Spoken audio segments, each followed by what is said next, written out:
बंधु मैंने आजिकल संपर्क हूँ अढ़े दिनर आजिकल भल पाइबा भी हूँ अढ़े दिनर।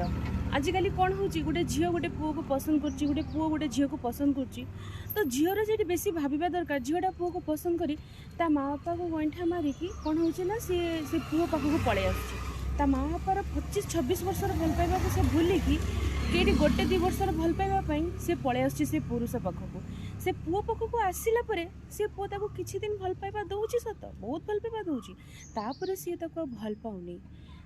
तापर सी आउ कौ झील को पुणी से नजर देखुची आउ कौ झील को पुणी से भल पाउची। तो मोर अनुरोध भौणी माने भल पाइबे सत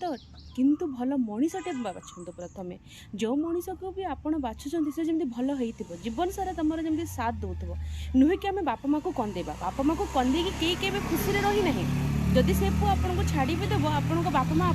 आपण पाखे सब बेले थे किंतु से पुओ स्वार्थपर से देखियो आ गोटे भल झील मते मिलिबो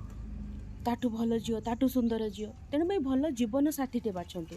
भल जीवन साथीटे बाछिबा जीवन में बहुत ही आवश्यकता रही अछि। मु बहुत खुशी भगवान को बहुत बहुत धन्यवाद भगवान मत गोटे बहुत भल जीवन साथीटे देइछंती तेणु कि भल पाई घर छाड़ी पलि जावा आगु माँ बापा को दुख देवा आगु 50 थर भावतु से पिला मो पाई ठीक कि नाई।